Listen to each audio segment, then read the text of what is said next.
Je pense pas que je vais beaucoup me tromper en vous disant que je vais vous parler un petit peu de la peur, de l'angoisse et puis de la terreur. Je pense que ça va souvent ensemble. Parler de la peur, parler de l'angoisse, dans la mesure où on l'a vécu soi-même, je pense que c'est différent. Moi, je l'ai vécu jusqu'à ce que je sois délivré à 34 ans. Et cette angoisse, elle était enfouie, cachée. Elle se manifestait souvent la nuit. Mon pyjama était tout humide le matin, mais même ma femme, elle ne s'est pas rendue compte de ce qui se passait. Donc, moi, je ne lui en parlais surtout pas. Je pensais que c'était une manière que Dieu utilisait pour me façonner. Mais tu vois l'avant et l'après. Une fois que tu es délivré, tu réalises tout ce que l'ennemi t'a volé. Et puis la qualité de vie, elle devient tout à fait différente. Donc, pour le dico, la peur, c'est un sentiment de forte inquiétude, d'alarme, de forte oui, quelque chose qui est fort en toi, ou dans les pensées d'un danger qui est là ou qui va venir. Donc, cette angoisse, la peur, elle se cultive. La peur, il y en a, je pense qu'il y en a des centaines. Je me souviens souvent, on me dit, j'ai un esprit de peur, mais je dis, mais lequel? Il y en a 100, il y en a beaucoup plus que 100. Je me rappelle d'avoir, je vais prendre des exemples que certains ont déjà entendus plusieurs fois. Je priais pour une jeune femme qui paniquait, surtout la nuit. Elle se réveillait à 2 heures du matin et c'était une angoisse. Elle claquait des dents au point où je me disais, mais il ne va pas rester un millimètre carré des mailles. C'était impressionnant. Et de prier dans beaucoup de directions et ça ne marchait pas. Puis tout d'un coup, j'ai eu une lumière. Et puis je lui dis, mais avec le décalage horaire, est-ce qu'éventuellement ça pourrait correspondre à 2 heures du matin? Et puis là, du coup, elle me dit, ben, bien sûr, j'ai réchappé d'une noyade, c'est exactement, ça correspond avec le décalage à 2 heures du matin. Et quand j'ai chassé l'esprit de peur, elle s'est mise sur la pointe des pieds, elle levait les bras, elle criait au secours, au secours. Et elle revivait carrément sa noyade. Et puis après, une fois qu'elle a dit ouf, merci Seigneur, je lui ai dit, mais est-ce que tu te souviens ce que tu as fait? Elle m'a dit non, absolument pas, je ne me souviens pas. Donc, spirituellement, la peur et l'angoisse, le but de l'ennemi, c'est d'envahir notre âme, notre intelligence, notre volonté de choisir ce que Dieu en réserve pour nous. Tant que tu es dans la peur, dans l'angoisse, dans la panique, il y a une dimension que l'ennemi nous voile, quelque chose qui nous échappe. Et puis, ben voilà, on est voilé. Et puis, c'est comme un brouillard. Ça nous empêche de voir ce que Dieu voudrait faire. On aura plusieurs pistes ce soir pour arriver à ce que vous soyez libérés des peurs et des craintes. Donc, pourquoi, à cause de ces brouillards, une fourchette impressionnante de chrétiens croient ce que l'ennemi leur dit, alors qu'ils sont incapables de croire ce que Dieu dit. Donc là, on voit déjà ce qui se passe au niveau de la compréhension de la parole de Dieu et comment l'ennemi, les voleurs, Jean 10, le voleur ne vient que le voleur. Donc c'est déjà la première chose qu'il va faire. Malheureusement, il y a bien d'autres stratégies où il va prendre tout ce qui est possible. La question que je vous pose, puisqu'on est dans une soirée de délivrance, la question que nous devons nous poser, ce n'est pas de savoir si un chrétien peut avoir, oui ou non, des mauvais esprits, mais c'est de laisser Dieu mettre un miroir devant vous pour vous dire qu'est-ce que ces mauvais esprits m'ont volé. Peut-être mon couple, mes enfants, ma santé, mon intimité, mes finances. La liste, elle est longtemps pas exhaustive. Au fur et à mesure que je vais parler ce soir, tu as cette capacité de dire, mais Seigneur, mets le doigt sur tout ce que l'ennemi m'a volé. Et, il y a quelques heures, je parlais avec une femme, j'espère qu'elle a réussi à se connecter, peut-être 55, 60 ans, je ne me souviens pas ce qu'elle m'a dit, j'ai eu plusieurs téléphones.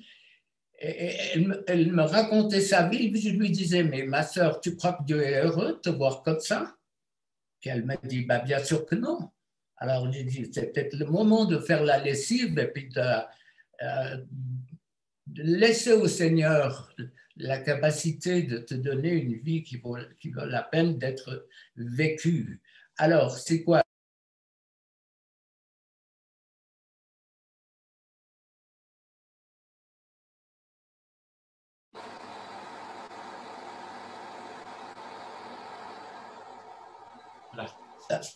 Ça a manqué un bout? Ouais, mais une phrase. Vous avez manqué une phrase. Alors, je pense que je parlais du voleur qui nous vole tout ce qui est capable de nous prendre. Donc, je parlais ensuite à une femme en lui disant cet après-midi, est-ce que Dieu est satisfait, il est heureux, il est content si tu dis que tu es sa fille, de te voir dans un pareil état depuis tant d'années que tu souffres? Où est Dieu dans le coup? Elle dit, mais c'est pas possible. J'ai dit, mais écoute, braque-toi ce soir sur ce que je vais dire et puis entre dans la délivrance. Donc, on hérite de nos parents. Au fur et à mesure que je parle, il y a des exemples. Souvent, je me dis, mais pourquoi tu donnes cet exemple? Et puis après, on me dit, mais c'était pour moi. Je pense à cette femme qui avait une taille de guêpe. Et elle disait continuellement à ses filles, je suis trop grosse, je suis trop grosse. Peut-être 850 grammes de trop, à la limite, et puis même pas. Moi, j'en aurais rajouté un petit peu, quoi. Le résultat, c'est quoi? Eh bien, ces filles, elles sont anorexiques. Elles sont anorexiques. Elles ont peur de devenir grosses. Donc, on hérite des choses. On hérite beaucoup de choses. Je pense que la grande partie, vous savez qu'on a une ferme, et puis c'est bien sûr nos fils qui ont repris, on a un troupeau de vaches, on fait la sélection, et dans la génétique, moi je suis impressionné de voir la génétique, tout ce que les mères, les grands-mères, les arrière-grands-mères, comme vous voulez, elles ont transmis à leurs descendants. C'est impressionnant de voir. Et je l'ai dit souvent, vous le savez, moi, Dieu me parle au travers de la parole, de la nature et puis des animaux. Il y a tellement de choses du reste. C'est lui qui les a créées. Alors, souvent on me dit, mais j'y suis pourquoi? On est tous sous une malédiction, quelle qu'elle soit. Je suis sûr qu'on vous a dit, t'es nul, t'es con, tu n'y arriveras pas, tu veux rien faire dans la vie. Moi, c'est le langage que j'entends. La femme qui va te marier ou l'homme qui va te marier, il n'est encore pas né. Arrête de bouffer, arrête. Alors, tous, d'une manière ou d'une autre, on a hérité des choses négatives. La réponse que Dieu te donne ce soir, tu n'es pas coupable de ton héritage, mais tu es responsable de pardonner et de te changer de ce chemin. Dieu est tout-puissant pour changer ta vie ce soir. Moi, j'ai été dans une réunion à 43 ans. Elle a bousculé ma vie. Quelque chose. Bon, c'était une délivrance qui était hard, j'accepte. J'en avais besoin pour la suite, pour tenir dans le ministère. Chaque fois que j'ai voulu arrêter, j'ai dit Seigneur, ras-le-bol. Dieu me rappeler en disant, rappelle-toi de ce que tu as vécu. Et ça a toujours été un trait d'union entre ce que j'ai vécu et puis le ras-le-bol, non pas de la part des chrétiens, mais souvent de ceux qui sont en dessus et qui venaient me dire que tout ce que je faisais était faux. Bon, fermons la parenthèse, pas grave. Mais vous racontez une histoire maintenant pour vous aider à peut-être mieux comprendre certaines réactions qu'on peut avoir et qu'il faut aussi traiter dans la délivrance, aussi avec l'apport de la médecine, je suis d'accord. C'est une histoire qui fait froid au dos et vous verrez que c'est le cas de le dire, mais il y a une bonne issue. C'est un homme, moi j'avais pris quelques notes, mais je ne me souviens plus où c'était. Enfin, ce n'est pas important. C'est un homme qui, en début de week-end, il entre dans un frigo, un de ces grands frigos, comme on appelle ça, un entrepôt frigorifique, où il fait moins 20 degrés. Il ferme la porte et il n'a pas fermé la porte, il réalise qu'il ne peut plus l'ouvrir. Il n'y a aucune possibilité d'ouvrir depuis l'intérieur. Il n'y a pas de lumière, il n'a pas de téléphone. Cet homme dit, c'est à ce moment-là où j'étais impuissant, donc on est dans un début de week-end, pas de lumière, sans portable, que les pensées commencent à me sortir de ma situation. Comment me sortir de ma situation? Que l'angoisse a atteint des sommets. J'ai même cru m'évanouir. L'attaque de panique a atteint son paroxysme. Je vais mourir. C'est l'heure la plus traumatisante de ma vie. Alors qu'il est à l'agonie, la porte s'est ouverte, il y a eu un miracle. Je ne me souviens pas si c'était un chrétien, mais en tout cas, pour moi, c'est extraordinaire. La porte s'ouvre et puis cet homme, il est sauvé de la mort. Alors, écoutez, ça devient de plus en plus, là c'est tragique, là ça devient intéressant, peut-être pour vos vies, pour ce que vous vivez, mais aussi pour aider les autres si vous le faites. Dans les semaines qui ont suivi, après un peu de récupération, des douleurs à la main gauche et côté cœur, puis les pieds. J'ai alors été conduit aux urgences tellement je hurlais de souffrance. Un psychologue, à 2 heures du matin, m'a parlé d'un choc post-traumatique. Pour avoir été si proche de la mort, c'est l'un des traumatismes les plus forts qu'il soit. Alors, c'est le corps physique qui réagit, c'est toujours le psy qui dit ça, au choc émotionnel très élevé et vécu. Cette personne est suivie par un thérapeute, par une thérapie, post-traumatique.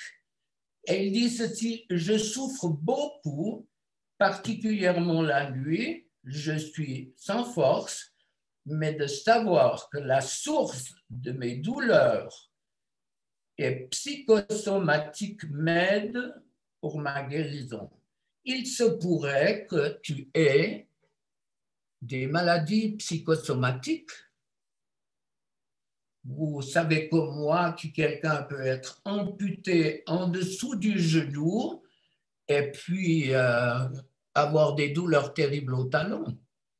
Et ces douleurs, elles sont réelles, elles sont terribles, et puis elles ont un double sens ou un double impact, c'est-à-dire qu'elles souffrent, et puis souvent on ne les prend pas au sérieux. Donc il y a une souffrance, et puis on les regarde, on prie, puis on dit « ouais, mais c'est dans la tête ». Et tout. Non, ce n'est pas dans la tête, ce n'est pas du tout dans la tête.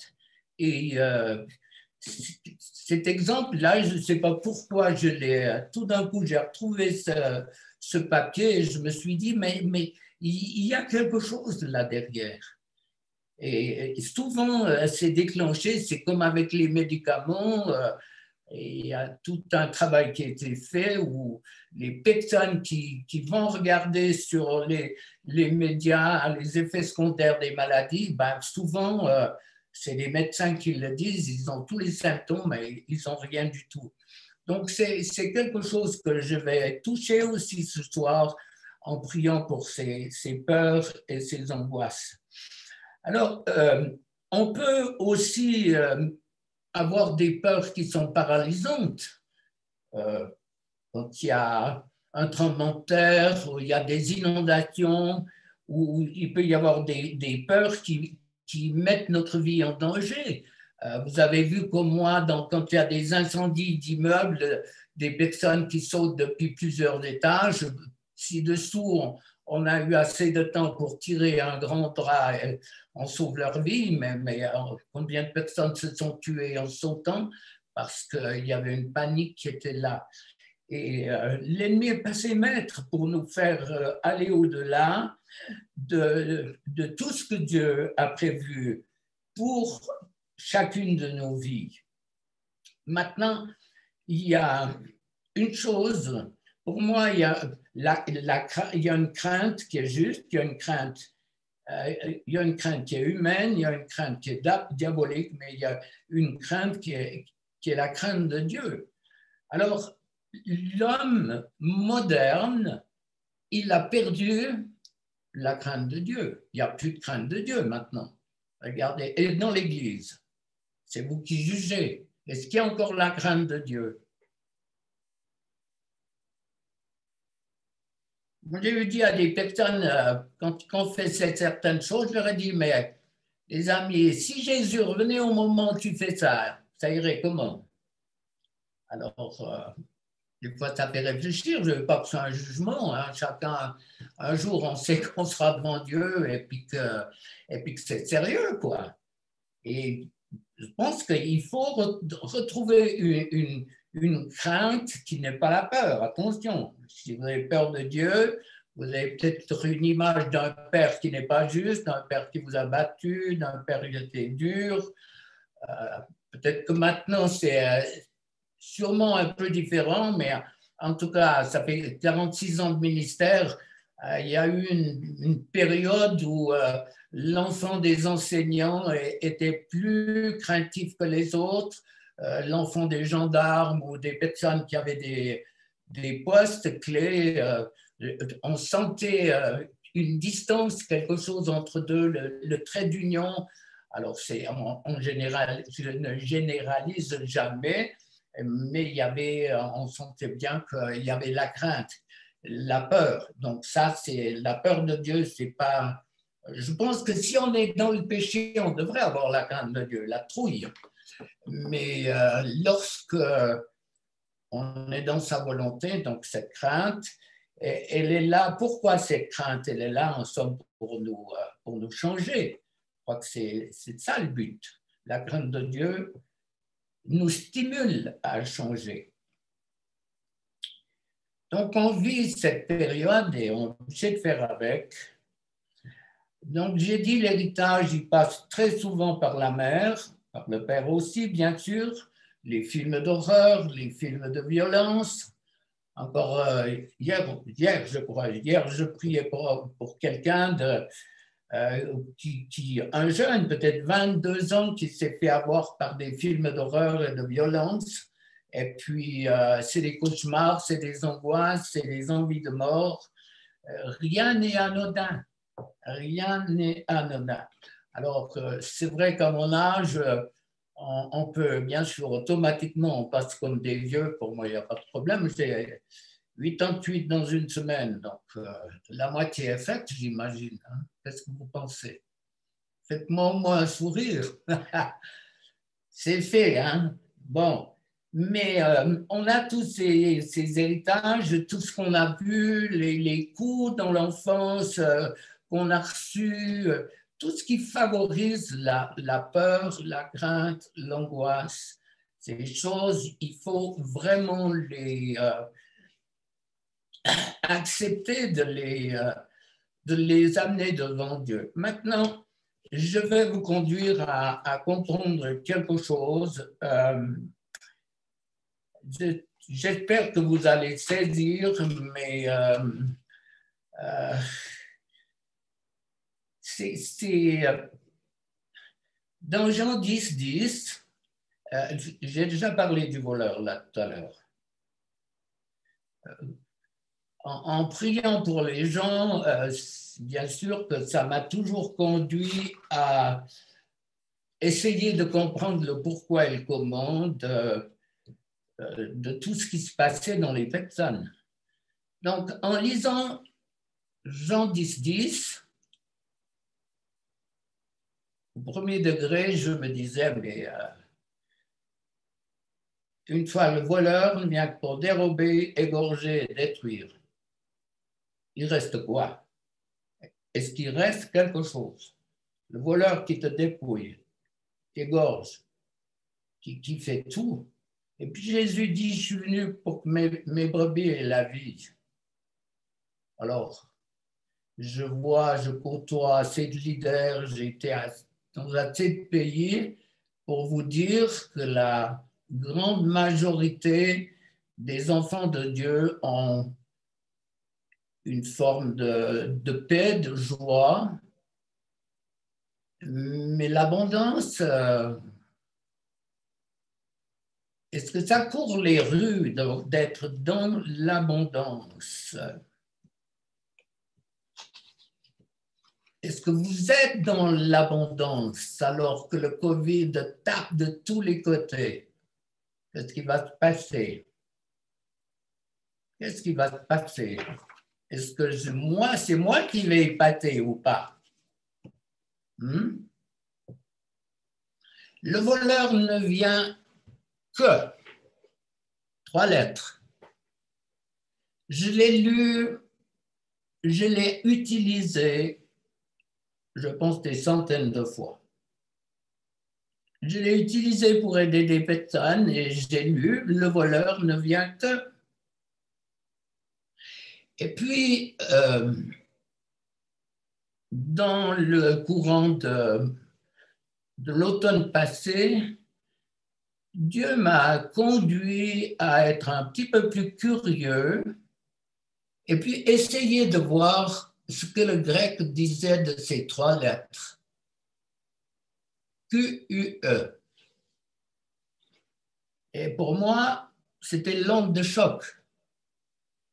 Le grec dit, à moins que, sauf, excepté. Le voleur ne vient que. Mais si l'Église fait son boulot, à moins que l'Église fasse son travail, sauf si les chrétiens se lèvent, excepté qu'il y ait eu des hommes et des femmes, bon, j'essaie de les différencier un tout petit peu, se lèvent pour stopper ce voleur, cet égorgeur. Les amis, il y a une perle là derrière. Le grec, à moins que. Dieu veut dire à son église, à son épouse, le voleur vient pour te prendre, il veut te vampiriser, il veut ta femme, ton mari, tes enfants, tes finances, ton travail, ta santé. Il veut tout ce qui est possible de te prendre dans la mesure où tu vas le laisser faire. Ou autour de toi, personne ne va intervenir. Si on laissait faire le Covid, on serait où? Regardez le branle-bas de combat et médecine. Et nous, on prie plus que jamais pour les médecins, les infirmiers, les infirmières. On prie plus que jamais pour le Conseil fédéral au lieu de les critiquer. On prie plus que jamais pour eux, pour tous les responsables des cantons qui doivent prendre des décisions qui ne sont pas faciles du tout. À moins que. Est-ce que mon frère, ma soeur, tu veux continuer à souffrir?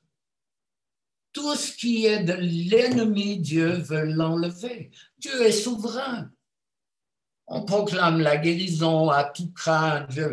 Eh ben, quand il y avait cet homme qui était à la piscine de Bethesda, mes amis théologiens me disent qu'il y avait des milliers de malades là-bas. Il n'y en a qu'un qui a été guéri. Puis les autres. Et puis Hébreux 11. Est-ce que tous ont reçu? Non. Est-ce que tout le monde, Dieu veut que tout le monde soit sauvé? Est-ce que tout le monde est sauvé? Non. Alors, est-ce qu'on arrête de témoigner, d'évangéliser, de prier pour la délivrance? Non. Moi, je vais continuer le plus possible, le plus longtemps possible, pour voir des hommes et des femmes enfin entrer dans leur appel et voir ce que Dieu a en réserve pour chacune de ces vies. Donc là, j'ai relevé un certain nombre de peurs. Il y en a, mais il y en a. J'ai fait un condensé. Pour finir, j'ai vu combien de personnes, et quand je prie ça réagit. Peur d'avoir peur. Ça fait sourire. Mais combien de personnes ai-je vu qui avaient peur d'avoir peur? Ça pousse, ça va jusqu'au bout. Peur de la peur elle-même, peur d'être abandonné, peur d'être rejeté, peur d'être isolé, peur d'être oublié, peur que Dieu m'abandonne, peur que je sois coupé de Dieu, peur à la maison, peur de la maison psychiatrique, peur de la folie, peur d'Alzheimer.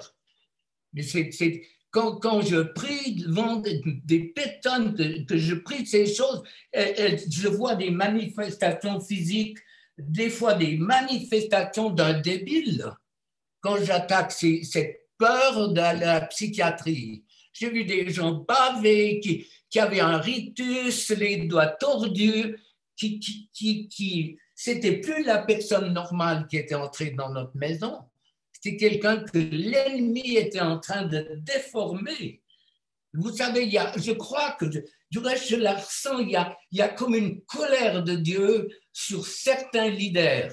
Que des leaders ne soient pas d'accord avec la délivrance, c'est leur choix, ils régleront ça avec Dieu. Mais quand des leaders écrivent et proclament que la délivrance est du diable, frères et sœurs, je suis mieux à ma place le jour où je rencontrerai Dieu qu'à la leur. Et moi, il y a une colère en moi quand je vois la souffrance, les gens qui se battent avec des pensées de mort, de suicide, qui sont nuls alors qu'ils ont les capacités. Ils ont fait les PFL, l'école polytechnique fédérale, des gens, mais plein de capacités qui me disent je suis nul. Parce qu'un père lui a dit tu es nul, tu n'as aucune valeur, tu ne feras rien dans la vie. Il avait le maximum. Son père lui disait tu aurais pu faire encore mieux. Comment faire? Comment un enfant de 15 ans à qui son père tend une corde et en français courant, passez-moi l'expression, lui dit tu nous as assez emmerdés, prends cette corde, va te pendre et puis le problème sera réglé. Quel est le psy? Quels sont les médicaments? Quel est celui qui a reçu de Dieu des dons peut aider un jeune homme comme ça si ce n'est la délivrance? Il est venu, il avait des clous partout aux lèvres, aux oreilles. Il était clouté. Il est ressorti de chez nous, il n'en avait plus qu'une. Mais le baquet dans lequel il crachait, il y avait cette épaisseur de sang, bien sûr, mêlée avec de l'eau, on comprend bien. Est-ce que c'est du bidon? Non. Eh bien, ce jeune homme, il suit le Seigneur. Une des choses qu'il a faites, il a été vers son père pour lui dire, je te pardonne. Ça, c'est Dieu. Ça, c'est Dieu. Il se sort de la drogue, de tout. Quand ils seront devant Dieu, qu'est-ce qu'ils vont faire? Moi, je crois que Dieu, il sait pourquoi on souffre. Il sait pourquoi il y a toutes ces choses. Alors, je ne veux pas me laisser emporter, mais il y a une colère. Quand je vois la souffrance des gens, et puis qu'on vient raconter des bêtises, de dire c'est dans ta tête, c'est nul, retéléphone-moi, je t'impose les mains, sois béni, alléluia, le Seigneur est bon, mon œil. Un point. Bon, calmons-nous.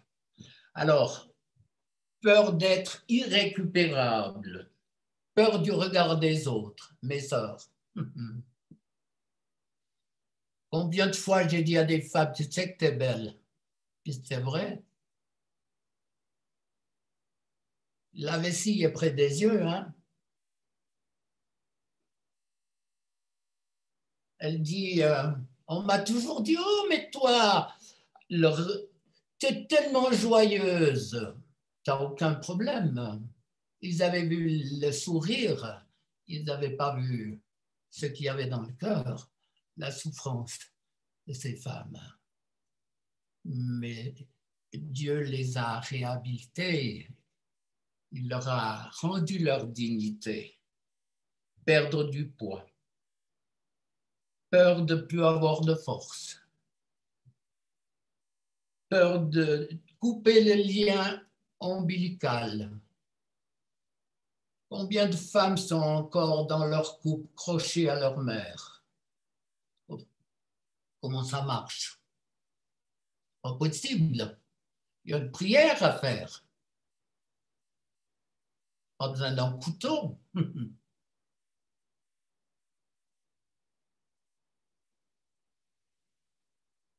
Tout ce qui te tient encore, tu es obligé de passer par ta mère ou par ton père. Quel pauvre mari. Mais tout ça, ça fait partie de la stratégie des ténèbres qu'il faut qu'on découvre vraiment et couper ce lien, parce qu'il y a souvent derrière une relation qui est fusionnelle et qui est absolument pas normale. Absolument pas normale. C'est combien de fois j'ai vu des garçons qu'on habillait comme des filles parce qu'on voulait une fille. Bon, maintenant, c'est peut-être un petit peu différent, mais par rapport à la longueur des cheveux, mais il y a des costumes qu'il faut porter. Un exemple que j'ai donné souvent, mais si elle touche une personne, c'est bon. Il y a dans une famille une fille qui est décédée, et puis c'était la catastrophe, ben, on imagine bien. Et puis, la maman, elle a eu de la peine à devenir enceinte, mais je crois qu'au bout de 2-3 ans, il y a une autre fille qui est venue. Ils l'ont appelée comment? Renée. Vous décodez? Renée. On mettait les habits de sa sœur, on lui montrait les photos de sa sœur, il fallait qu'elle soit comme sa sœur. C'est quoi l'identité? Elle fait quoi, cet enfant? Vous vous rendez compte dans un couple ce que ça donne, une femme comme ça? Elle aimerait faire bien, puis elle fait tout faux. Alors, je ne suis pas en train de vous descendre, de vous dire, mais avec tout ce qu'il nous raconte, on est foutu. Ben non, parce qu'il y aura la réponse tout à l'heure. Moi, j'ai dû donner ma réponse quand on m'a dit « tu as besoin d'une délivrance ». Si je n'avais pas eu un zeste de politesse, je leur crachais à la figure. J'étais ancien dans l'église, converti à 13 ans, toutes les qualifications, toutes les casquettes, tous les pompons, sauf ce qu'il fallait. Eh bien, j'ai dit oui. C'était dur à dire oui. Je devais tout d'un coup laisser de côté toutes les pompons que je croyais avoir et qui étaient en sorte, c'était complètement nul. Et ben Dieu a agi. Le Dieu que je connais, moi, vous croyez que je continue à le servir à mon âge, après 46 ans de ministère, si je ne le voyais pas agir pratiquement tous les jours, à peu de choses près. Là, il y a eu, avec le Covid, il y a eu des périodes, mais je vois Dieu agir. Le Dieu que je connais, c'est un Dieu qui veut transformer ta vie. Qu'est-ce que tu peux dire aux autres si Dieu n'a pas changé ta vie? Tu n'es pas crédible. Tu ne peux pas être crédible si Dieu n'a pas changé ta vie. Il peut changer beaucoup de choses. Alors, qu'est-ce qu'il y a? Il y a une liste impressionnante. Peur le soir, peur de la nuit, peur du loup. On dit si tu désobéis, le loup va venir. Et puis, si tu ne dors pas à telle et telle heure, c'est Satan qui va venir. C'est encourageant, hein? Et puis, quand tu pries ça, c'est des adultes, ils tremblent comme si c'était un gamin à qui on venait de dire le diable va venir. Vous voyez toute l'importance des paroles. Ou pour rigoler, on les enferme dans des coffres, dans des armoires. Et puis après, ils sont angoissés, paniqués, claustrophobes et tout. Alors que je parle, essayez de remonter au début de votre problème. Le paysan que je suis sait que les épines et les ronces, c'est dans la mesure où on a la racine que le problème va être réglé. Tant qu'on n'a pas la racine, beaucoup de thérapies qui sont bonnes, merci pour eux ou pour elles, on coupe les ronces et les racines. Alors, si c'est au mois de novembre et puis qu'il neige et qu'il gèle, c'est bon, mais au printemps, ça repart. Tant que tu n'as pas la racine de ton problème, tu n'auras jamais la victoire. Jamais, jamais, jamais. Il y a toujours une porte d'entrée. Je vous en ai déjà donné un certain nombre. Et puis, les autres, ben, on les priera à l'école, la honte à l'école. Les enfants de riches, ils étaient martyrisés, malmenés parce qu'ils étaient bien habillés. Les enfants de pauvres, la même chose, parce qu'ils venaient, ils avaient souvent d'un enfant, d'un frère à l'autre, on passait les habits, c'était usé. Et franchement, peut-être que vous rigolez, mais moi j'ai vu des gens, des hommes et des femmes qui avaient été marqués par ces étapes qu'ils avaient pâties à l'école, un stress, les moqueries, battus. Et puis ensuite, l'angoisse, la peur qui vient au moment des attouchements sexuels et des viols. C'est pas anodin. C'est pas anodin. Tout le monde ne réagit pas à la même chose. Et tout ça, c'est ces droits que l'ennemi utilise pour égorger, détruire, vampiriser, à moins qu'on se lève dans l'église et qu'on dise « Stop, ennemi, arrête de vampiriser, arrête de détruire le peuple de Dieu. On a assez souffert. On a assez souffert. Mépriser les craintes, les angoisses, tous les problèmes, les crises de panique, les crises devant un film, et puis on tire 10, 20, 30 ans parce qu'on a vu un film d'horreur. Et puis personne ne l'a réglé, on a demandé pardon. Mon œil. Allez rouler à 250 sur l'autoroute et puis on vous pique votre voiture et votre permis de conduire et vous dites Dieu m'a pardonné. Qu'est-ce qu'on va faire? On va vous proposer plusieurs psychiatres avant d'aller en prison, je ne sais pas quoi. Le pardon te met en règle avec Dieu. La responsabilité des ministères, des pasteurs, des églises serait de vous délier des droits de l'ennemi. Encore cette semaine, une femme de plus de 50 ans me disait « Monsieur Bigler, j'ai une angoisse de me dire… Je ne veux pas me suicider, mais ça me pousse tellement, ça me pousse à me suicider. J'ai tellement peur, Monsieur Bigler, au secours, aidez-moi, aidez-moi, aidez-moi. Je sens la mort, elle est là. Je dis, ma soeur, t'es fait avorter. Elle dit, bien sûr, à 18 ans, mais Dieu m'a pardonné. Mais je lui ai dit, mais tu as un esprit de mort et de meurtre en toi qui te tourmente, et dans tes cauchemars et tes rêves, tu tues des personnes, tu les égorges parce que par l'avortement, tu as fait venir un esprit de meurtre et de mort. Donc, maintenant, on va prier. Et cette femme, elle a pratiqué, je l'entendais vivre des délivrances. Et quelques jours après, elle m'a téléphoné, elle m'a dit « Gloire à Dieu, je suis libre, j'ai plus aucune crainte. Ma connexion est revenue avec Dieu. Ma connexion, je suis de nouveau, après tant d'années où j'ai crié à Dieu pour avoir une connexion. Elle est rétablie. Je suis de nouveau en connexion. Je suis de nouveau avec mon Seigneur et mon Dieu. » Frères et sœurs, Jésus a tellement souffert à la croix pour qu'on ait cette vie qui vaille la peine. Qu'est-ce qui va se passer dans les semaines qui viennent? Qu'est-ce qui va se passer? Qui est assez malin? Moi, je regardais juste un petit moment à la télévision. J'ai l'impression que c'est l'affolement général en Europe. Ils parlent de nouveau de confinement. C'est une catastrophe. Notre position d'enfant de Dieu, faites ce que nous faisons chaque jour, plusieurs fois. Seigneur, merci de ce que tu me protèges. Ne la demandez pas, la protection. Dites-lui merci de le faire. C'est comme si tu demandes à ta femme continuellement si elle t'aime. Tu vas l'exciter ou ton mari.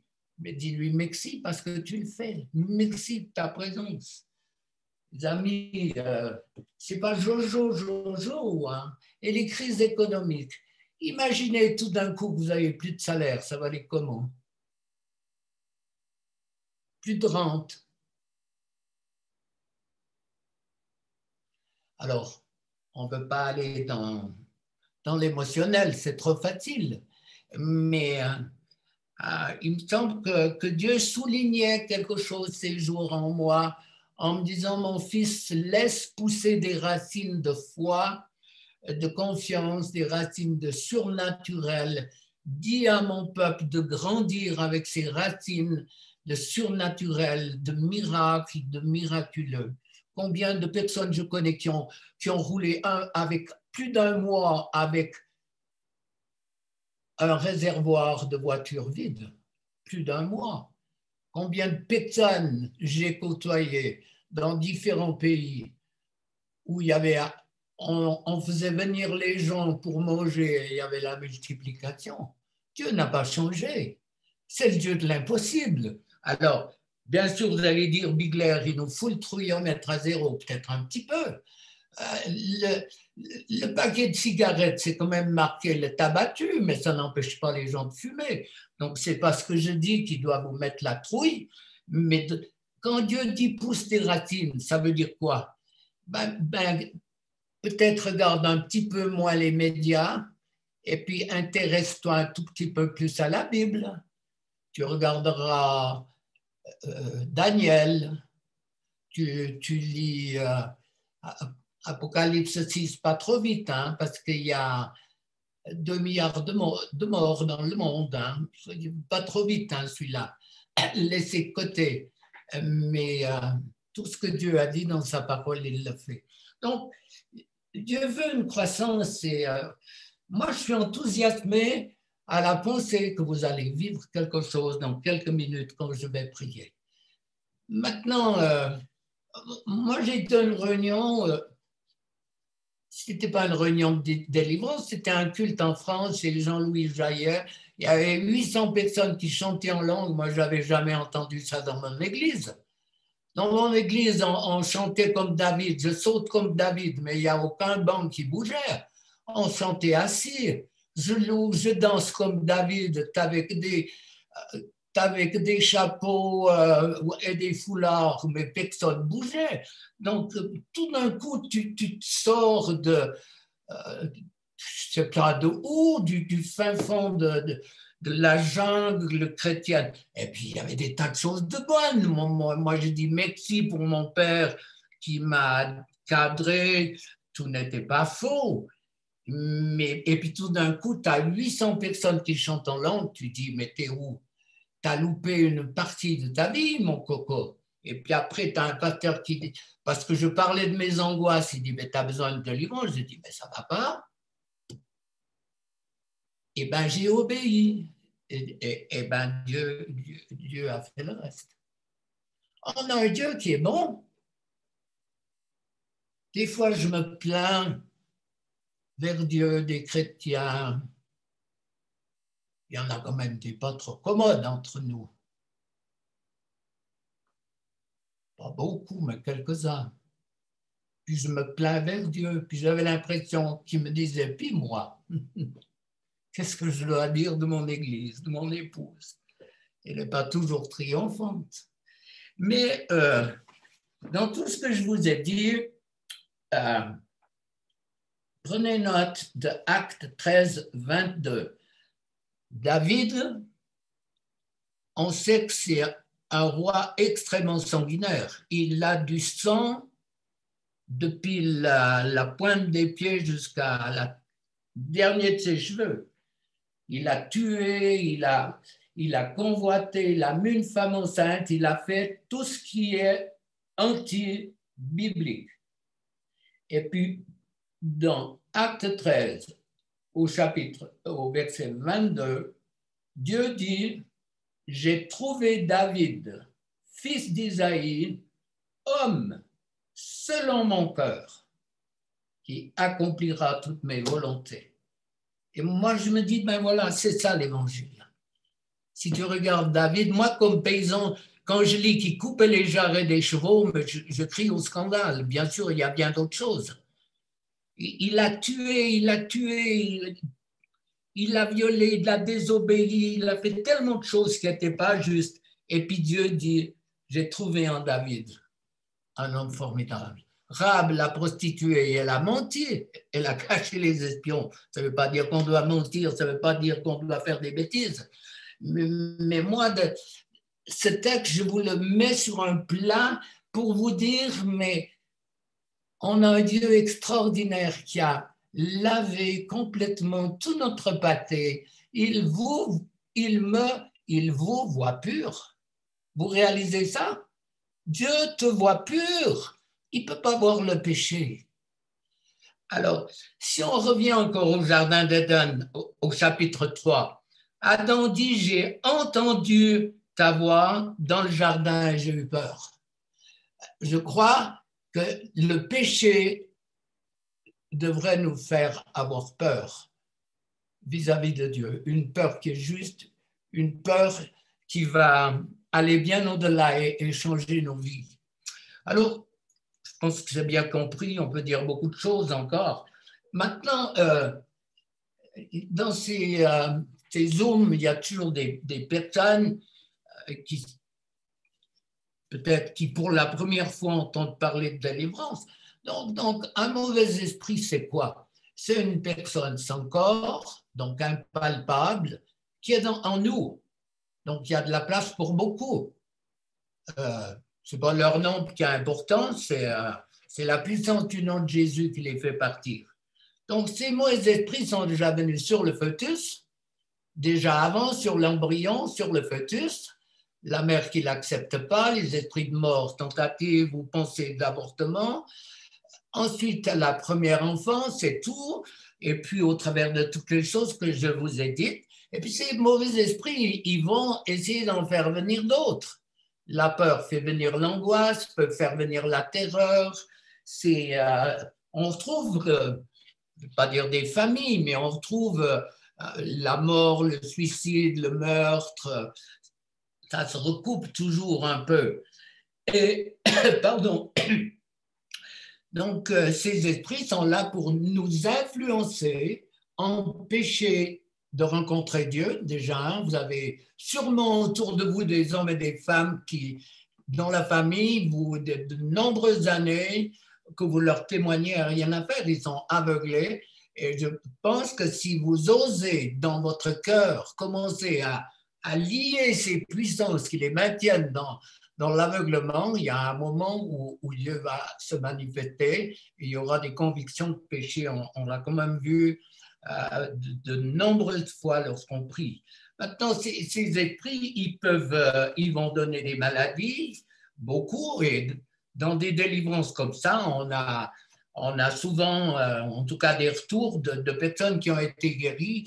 Au Mexique, moi, je l'ai vu d'une manière extrêmement forte, où il y a eu vraiment des miracles au point où des personnes qui regardaient à la télévision, il y en a 3 qui sont sortis de chaises roulantes, il y en a une qui avait un AVC, un visage complètement tordu, on voit la photo avant où elle est complètement déformée, et puis on voit la photo après que Dieu ait agi. On a vu, et ces personnes, on ne les connaît pas, on nous a envoyé des retours pour dire, mais Dieu agit et il veut le faire. Dieu n'est pas limité, Dieu t'aime et Dieu veut quelque chose de beaucoup mieux pour toi. Criblé, hein, c'est un texte où Jésus dit dans Luc 22, Simon-Pierre, Satan vous a réclamé pour vous cribler comme du froment.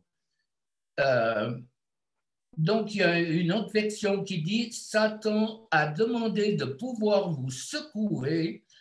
Et puis, le froment, c'est la foi. Et puis, la balle, elle est emportée par le vent. Donc, cribler, c'est réclamer, écoutez bien, c'est réclamer quelqu'un pour le torturer et le punir. Eh bien, je suis sûr de tous ceux qui m'écoutent, que je vois et des autres, combien ont été torturés et punis alors qu'ils n'ont aucune responsabilité, mais c'est l'ennemi qui a tout fait pour les détruire. Donc, l'ennemi est capable d'amener je ne vais pas prêcher là-dessus, j'arrive au bout, des maladies qui sont là, souvent le fruit d'avoir été trouvé des guérisseurs. Et vous devez savoir comme moi qu'en dehors de la médecine à laquelle je crois, j'ai dû mettre des lunettes, j'ai des chers appareils pour les oreilles, chers parce que c'est un saladier, c'est presque le prix d'une voiture. On est content d'avoir des dentistes et tout. Des fois, les champions de la guérison, tu les vois avec des lunettes. Je vous raconte encore une histoire là.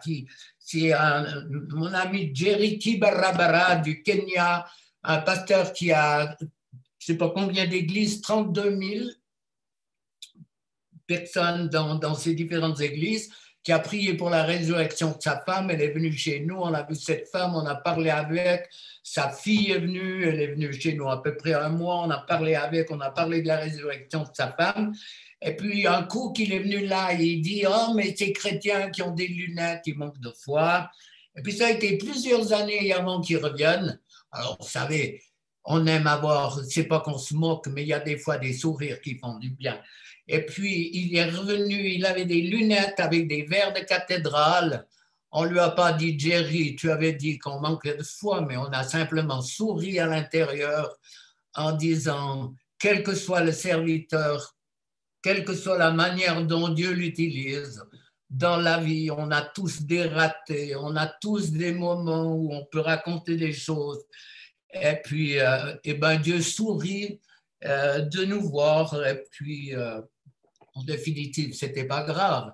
Mais il était catégorique. Ces chrétiens qui manquent de foi, ces pasteurs qui manquent de foi et qui ont des lunettes pas normales. Puis 3 ans après, des verres de cathédrale. Alors, il y a des petits sourires intérieurs qui font du bien, comprenez. Il ne faut pas se prendre pour des champions. On a tous des ratés dans la vie, des moments où c'est peut-être pas comme on voudrait, mais on a un Dieu extraordinaire qui corrige toutes qui enlève les rides. Bon, moi j'en ai pas mal, mais les rides, il enlève tout ce qui nous empêche d'avoir une communion étroite avec lui. C'est tout ce que je peux souhaiter, prier pour vous, c'est qu'au travers d'une délivrance, d'une guérison émotionnelle, psychique, quel que soit le niveau de ton problème, demain, tu sois connecté d'une manière nouvelle avec ton Dieu. Souviens-toi que l'échelle de Jacob, les anges n'étaient pas en haut pour descendre, ils étaient en bas et ils montaient. Et on sait qu'on a des anges qui sont aussi à notre service, l'ange de l'Éternel campe autour de ceux qui le craignent.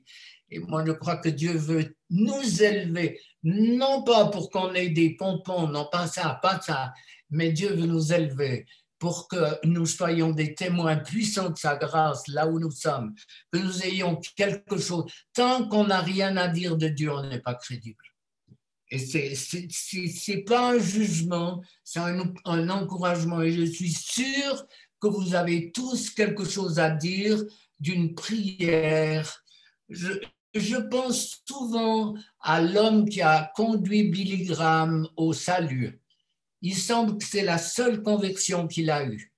Et vous vous rendez compte le fruit que ça a apporté. Eh bien, il suffit d'avoir dit une parole une fois à quelqu'un, et puis cette parole, elle est là comme une graine, et puis elle va germer.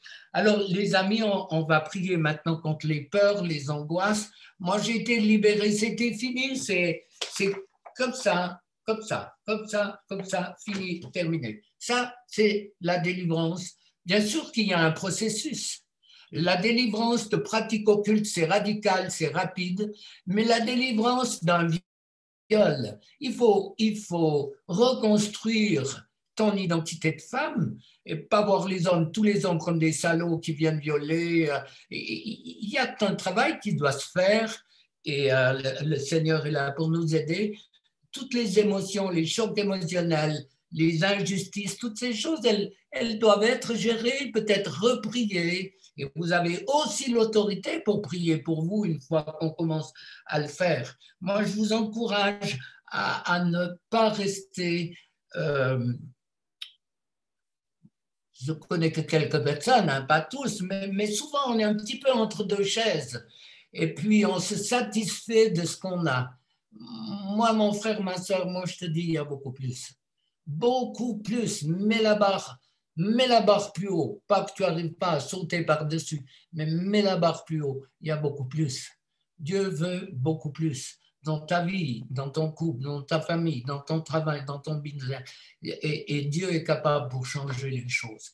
Alors voilà, il y aura encore tellement de choses à dire par rapport à la peur, à l'angoisse, à la panique, à la terreur, mais on va prier. Donc, le meilleur moyen de vivre quelque chose, c'est tout simplement de se dire, mais moi, ce chemin que j'ai fait, il est quand même pas juste.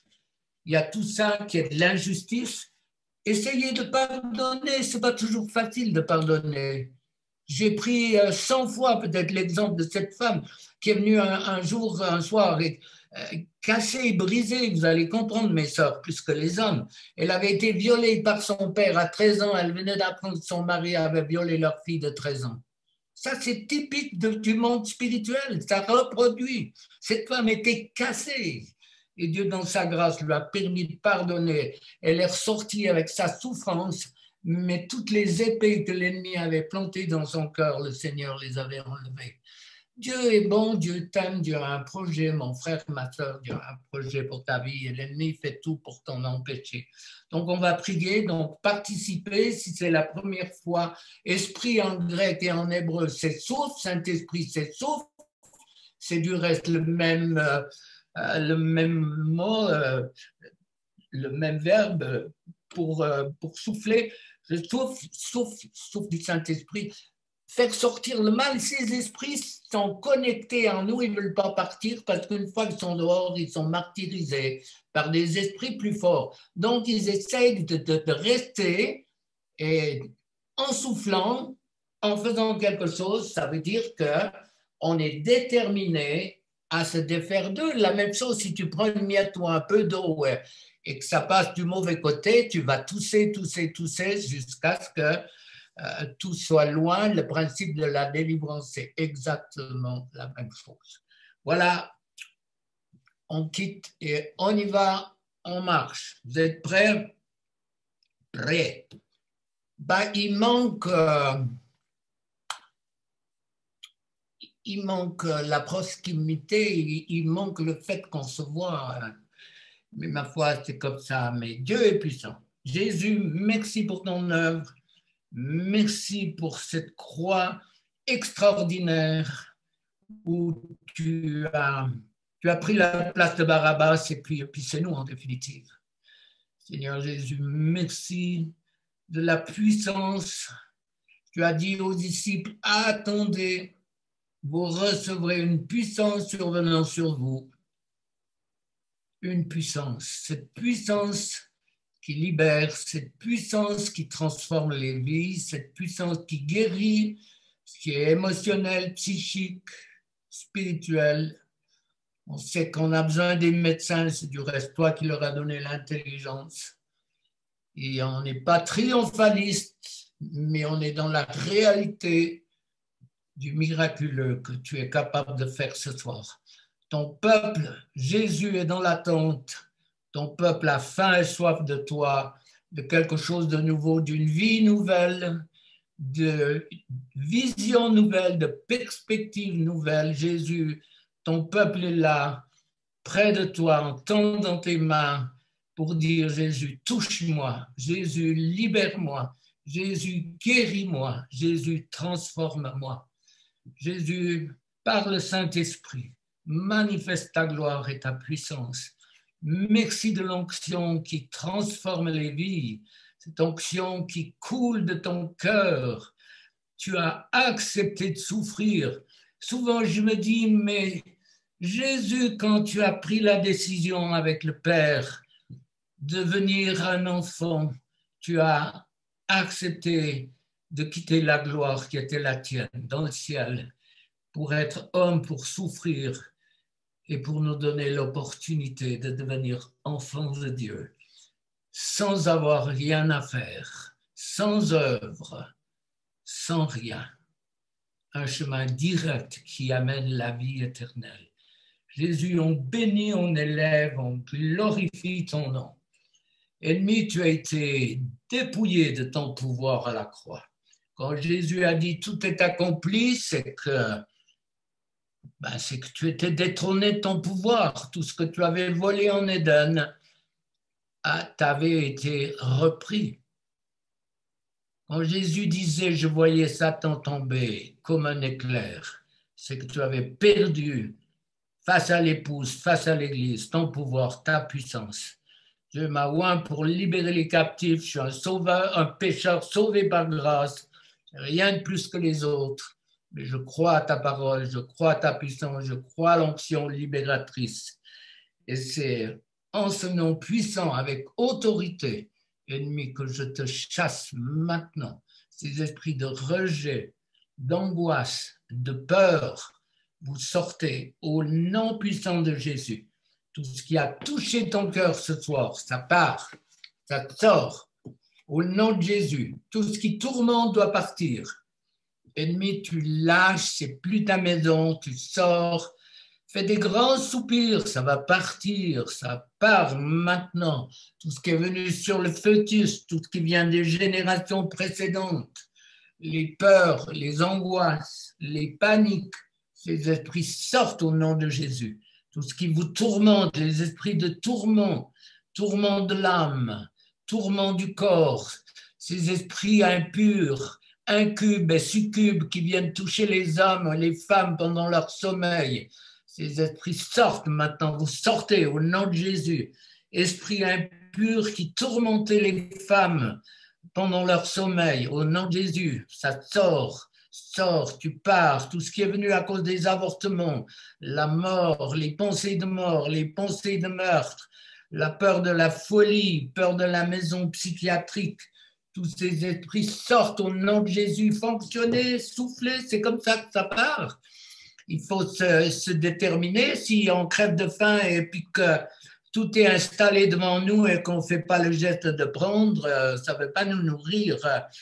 Au nom de Jésus, ces esprits de peur, d'angoisse, ce qui est venu dans l'enfance, les paroles de malédiction, tu es nul, tu n'as aucune valeur, tu ne feras rien dans la vie, regarde ton frère, ta sœur, qui étaient peut-être un peu plus huppés dans le fait de faire leurs études, regarde-eux, ils font des bons résultats, puis toi tu as bossé plusieurs fois de plus qu'eux et puis tu n'es jamais encouragé. Le fait de ne jamais avoir été encouragé, toujours le doigt sur des choses qui sont obscures, ces esprits sortent.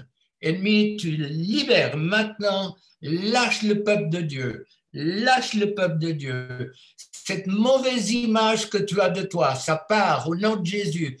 Tout ce qu'on t'a collé sur le front, incapable, nul, la comparaisonnite, comparer toujours à des personnes plus compétentes. On t'a dit tu aurais dû être un garçon plutôt qu'une fille ou une fille plutôt qu'un garçon, comme si on avait choisi nous-mêmes. Ces esprits sortent, rejet de toi, peur d'être rejeté. Tous ces esprits doivent sortir. Rejet de toi, peur d'être rejeté. L'esprit, tu sors maintenant. La peur, les peurs paniques, les peurs pour le futur, la peur d'attraper le Covid, la peur de perdre mon travail, la peur pour les semaines, les mois, alors qu'on annonce une nouvelle vague tellement forte. Les hôpitaux sont pleins en Angleterre, on ne sait plus comment faire, ces peurs, ces angoisses de mourir à la maison, tout ce qui vous fait angoisser, ces esprits sortent au nom de Jésus. Tout ce qui vous angoisse, part. Angoisse, je te parle, je sais que tu es une personne spirituelle, angoisse, peur, panique, sortez au nom de Jésus. tout ce qui est venu sur les chocs émotionnels, qui touchent toutes ces maladies psychosomatiques, les maladies de l'âme, ces maladies incurables. Ces esprits sortent, esprits de maladie, d'infirmité. Vous sortez au nom de Jésus. Au nom de Jésus, tout ce qui vous tourmente doit partir. Tout ce qui vous tourmente doit partir. Esprit impur et méchant, vous sortez. C'est le sang de Jésus qui libère. Alléluia. Jésus libère. Les peurs, les angoisses, les paniques nocturnes, tout ce qui est déclenché, le fait de voir quelque chose, le fait d'entendre quelque chose, c'est comme un déclic intérieur où tout démarre au quart de tour. Tout ce qui le besoin d'anxiolytique, le besoin de somnifère, tant que c'est ambulatoire, il n'y a aucun problème, mais quand ça devient comme l'alcool ou la drogue, toujours plus, je crois qu'il faut réagir. Mais moi, j'envoie des gens chez les psys pour avoir des ordonnances, j'ai aucun problème avec ça. Donc, tout ce qui vous tourmente émotionnellement et psychiquement, ces esprits sortent.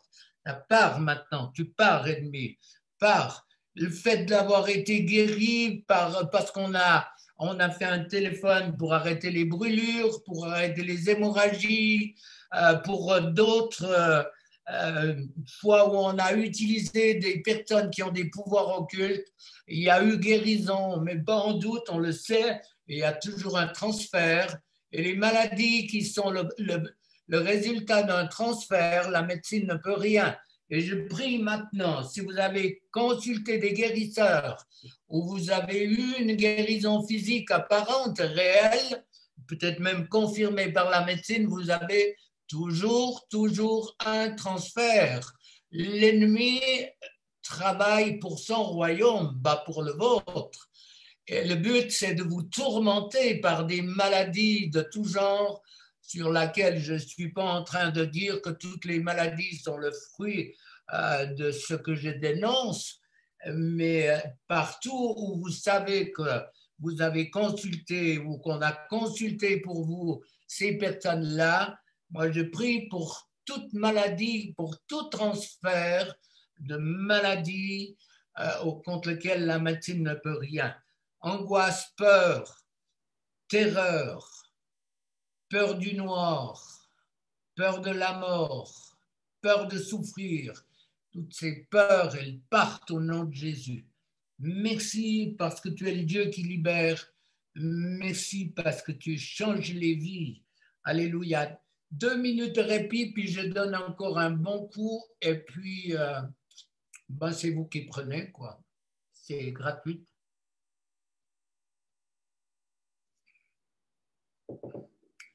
Avec Dieu, c'est ça, hein. Il faut toujours, on prend ce qu'il nous propose. Dieu ne forcera jamais quelqu'un, il ne pousse jamais, il propose, et c'est nous qui choisissons.